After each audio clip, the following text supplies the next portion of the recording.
It's been about a week or so, and I managed to round up all the parts that I need to put this back together.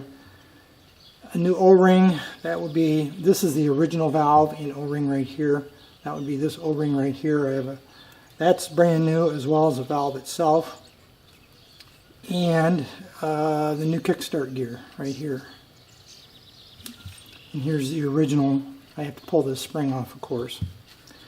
These parts were not hard to get on eBay. They're no longer available from Kawasaki, of course, but on eBay there was dozens of them, of each one of them. They were not expensive. I think I paid for this gear, I think around $8, $8 US, something like that. And the O-ring was a couple of bucks, and I even think the valve was like 11 or 12. Readily available out there, all kinds of them. I've been doing some thinking about what caused this original valve to leak. I did pull the oil tank off. I drained it and pulled the oil tank off. And I did find some very fine, it almost looked like flakes of, I don't know if it was dried oil. Remember, that bike is 48 years old, and it's had innumerable volumes of oil that has been run through that oil tank. Anyway, I found almost like some dried flakes in the oil tank, in the oil itself and the oil tank. So I flushed that oil tank really well. I pulled it off, flushed it really well with mineral spirits, otherwise known as thinner, paint thinner, and inspected it with a light, and it was good and clean now. So my theory is that some fine debris got into this valve and would not allow that ball bearing to seat. In the bike, when it's on the side stand, is tilted like this, and this valve is sitting at an angle like this.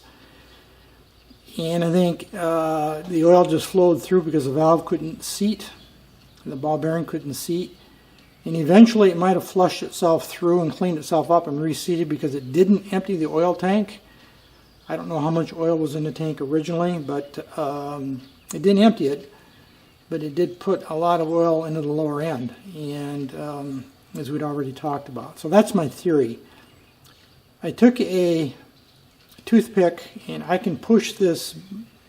There's a spring in here. Right in here there's a spring, and the ball bearing sits above it and pushes that way. And I could push the ball bearing off its seat with a toothpick carefully, and it seems to be working okay. And I tried blowing some brake cleaner through it, and nothing would come through. It just blow back at me. So I suspect this is actually okay, but I'm going to go ahead and replace it with a NOS part anyway. And I did check the action of this one also with the toothpick, and it seems to work just fine. I would expect it to. That's never been used. So I'm going to install all new parts anyway, since I'm this far into it. Next thing I'll need to do here is transfer this spring right here on the kickstart engagement gear from this sprocket or gear to this one, and then we'll, after I've done that, we'll move over to the bike and reinstall all these parts. I've never moved this particular spring before, but I moved or had to work with similar springs before, and what I found works best, take a wide flat screwdriver like this and put it in like you see there, and just spread those ears, just pop it off. And then we're going to just snap it over by hand, or attempt to, like that. That's the easiest way I found to try to spread these out wide enough to get it off. Doesn't work very well. That's pretty straightforward. Over the last week, while I was waiting for the new parts, I spent some time cleaning all in here. There's obviously remnants of the transmission oil. There was two-stroke oil all mixed in. There was a little bit of very fine debris down underneath here, and I cleaned that all out. And I tilted the bike on its side toward me, like this, so that everything would drain this way, and then I had a pan underneath here. So this has been very thoroughly cleaned over the last few days to a week. So now we're going to go ahead and install the gear. The spring goes to the inside, and it requires a little bit of coordination, I think, if I remember right from how I had to get it out, to get everything to line up just right. And then we'll just secure it, of course, with this little circlip. This protrusion here on the spring, where my finger is, fits into this notch right here in the engine case when we're done. I'm probably going to have to push down on the shift lever just a little bit. And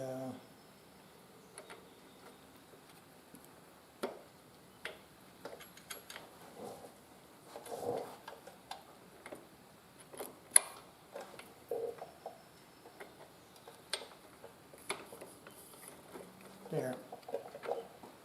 And it's in all the way.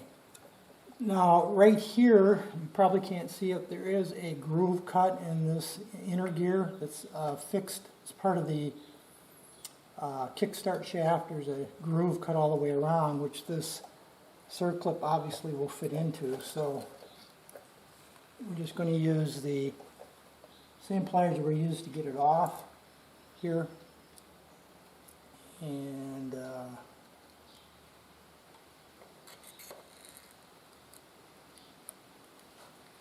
if we can't just slip that back over.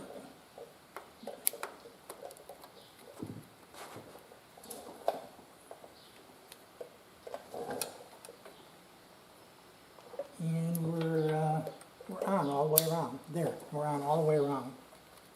You can see that. I think you can see that. Circlip will spin. So the gear now secured. I got the protrusion on the spring in place, and that part of the assembly is complete. What we'll move on to now is attaching the side cover. That whole side cover now has to go on. I have to prepare the gasket. I've not done that yet, so I'll prepare the gasket offline. And the fasteners have all been cleaned and ready to go. By the way, that's not left. I don't know where that came from. This is actually right side of the bike, not left side. All these fasteners are originals, except for this 135mm right here. I'm going to replace with a new one out of my inventory, and these are the original Kawasaki part numbers you see right here. And most of these I have in my inventory already.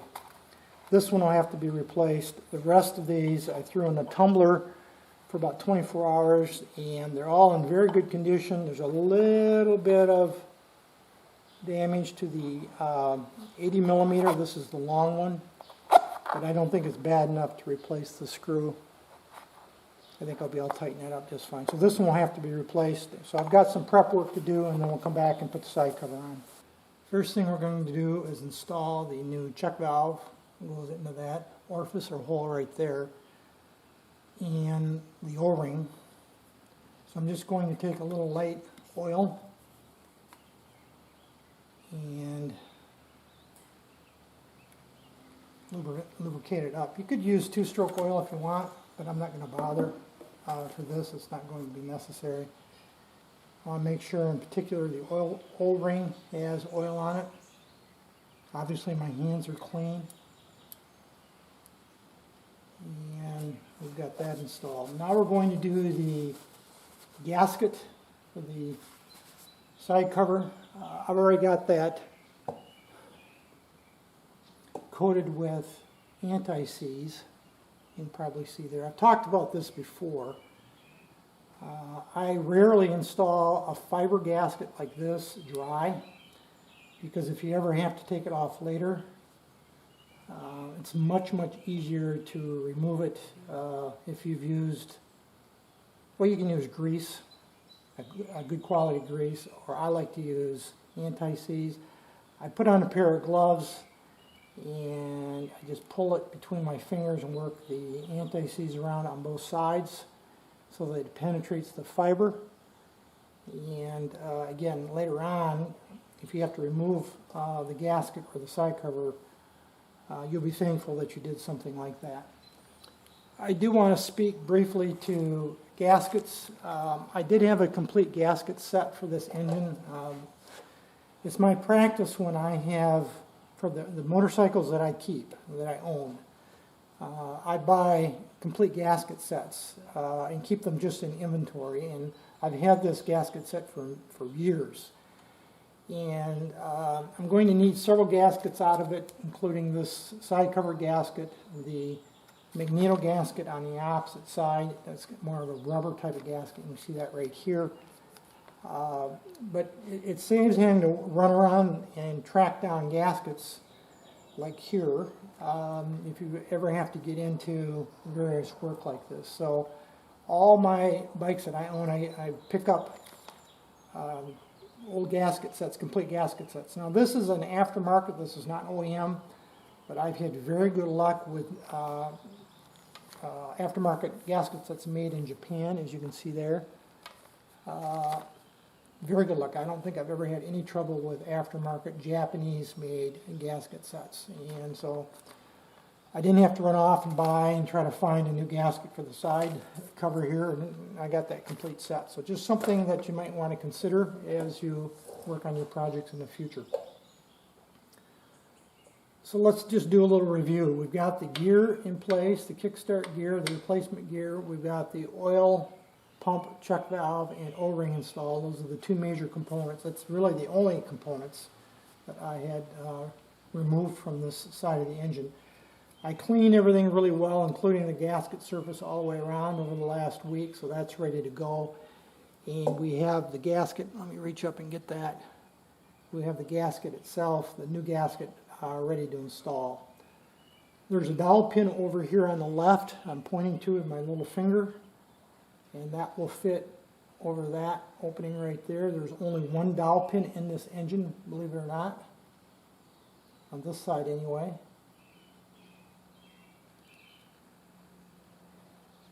And the gasket's basically in place. I did pull the kickstart lever down out of the way and wired it down so it gets out of my way when I go to put the side cover on. What I think I might do, see how well this gasket stays in place, I might take just a little bit of grease and locate this gasket in place. It's not bad. Actually, it's not bad. I probably won't have to, but I think I will anyway. I'll put a little grease up in here to hold this gasket up so that as I'm fiddling with the side cover, the gasket does not want to pop away, because essentially all we have to do now is install the side cover, making sure the oil pump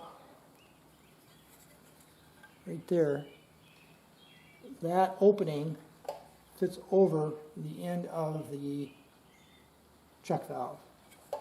So let me get a little grease, and I'm going to put a little grease up in here and see if we can't just locate this so that it doesn't want to slide around on me. Be right back. So I've used a little grease here, as you can see, like an adhesive, just to hold that gasket in place to help us get it everything lined up.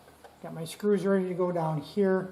The other thing you have to keep in mind is the oil pump drive right here. See that sliding into the gear? That has to align with the oil pump drive right there. You can see how I marked it at about a 45-degree angle. And again, that might require just a little bit of jockeying. A little bit of oil here on the kickstart shaft to ease it over the seal here in the engine case.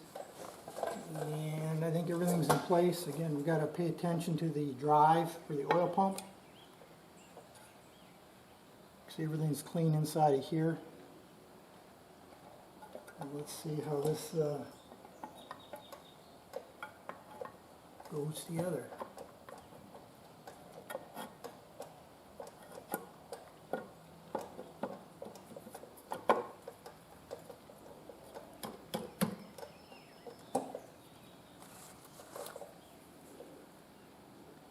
I'm going to check,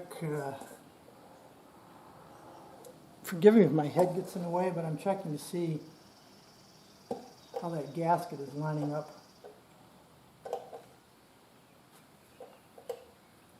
as we work our way around. At this point, I think everything's lined up pretty well. What I'm going to do is put a little anti-seize on the screws and just go ahead and add them all.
Now I have all the screws just hand tightened and installed. I'm going to now torque them all in place. And the reason I'm going to torque these is I want to make sure I have uniform tension on the side cover pulling against the gasket. I took advantage of the week or so I was waiting for the parts to arrive, and I ordered myself a JIS bit that I can use with my torque wrench. So this is, I don't know if you can see that there, it's made by Vessel. It's a very well-known Japanese tool manufacturer. They make great tools.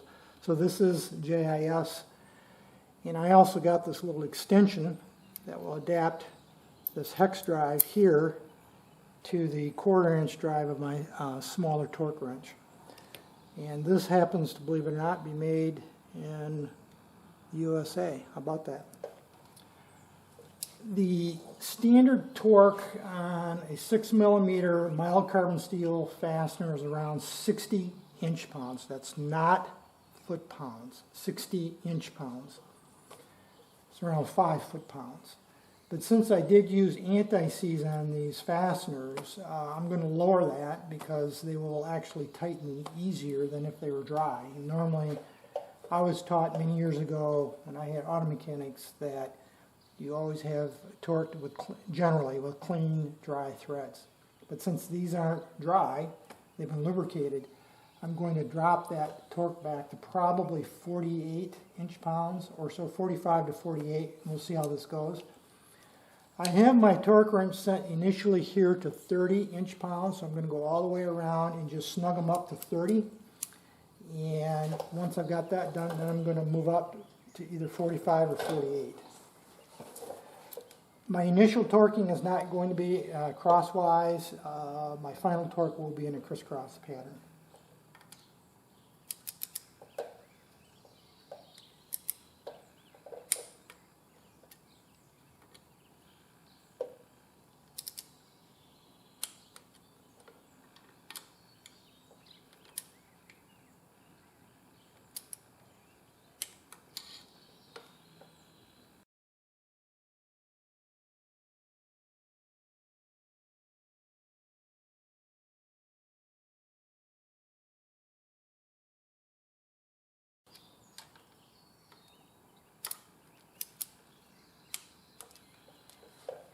Gone all the way around 30 inch-pounds, I'm going to bump it up to 45, and we'll see how that feels.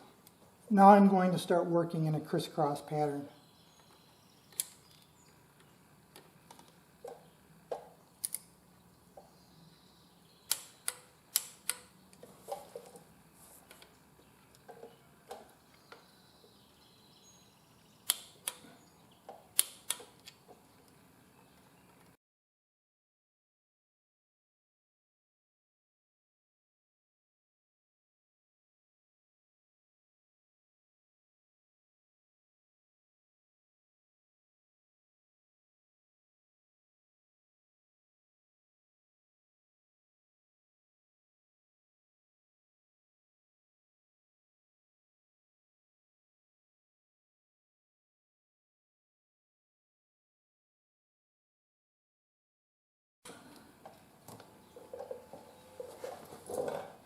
been all the way around, got everything torqued to 45 inch-pounds. It feels about right to me, so I'm going to leave it there.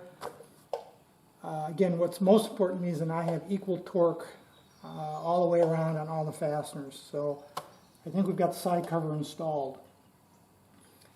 It's been a bit of an adventure. It wasn't something I had anticipated, that being the drive gear, kickstart drive gear, and then the initial problem, which was the oil pump check valve back here leaking. But we've got that fixed, so now I can go ahead and install the carburetor. I've got the carburetor all ready to go. You can see it's all cleaned up. And I'm not going to show all that. It's fairly academic. That'll fit on like that.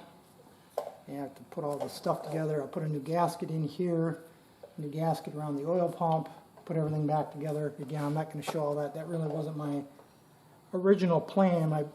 I want to share with you what I encountered here when I got inside of the side covering. That's what I think I've accomplished. Going forward on this project, I'm not sure how much more I'm going to show you. Certainly I will show you the finished version. Now again, this is not a restoration. It's basically cleaning and a very minor reconditioning. I'm only replacing parts that are wear items. I still have to replace the tubes and the tires. That will be coming up here probably in a day or two. I'll pull each of the wheels and clean them. Check the bearings, put new tubes in the tires, put them back on, and as I go about my work here, if I run into any other wear items, I will, or missing items, I'll replace those and do a thorough cleaning. The oil tank, by the way, right there, that, as I mentioned, has been cleaned. I did clean the outside of it. I did actually polish it and wax it. And there's obviously no oil in this right now, but I did go, while I had that all apart, I thought I'd clean that really well also. So that's going to be it for the video on this engine case here, folks. Thought some of you might be interested in that. Any issues, questions, thoughts, let me know. Again, I will bring you back certainly at the end when I'm finished with it and probably starting it, as it hasn't been running a few years now, and that's probably where we'll pick this up. Any questions, thoughts, issues, drop me a note. Otherwise, as usual, thanks for watching.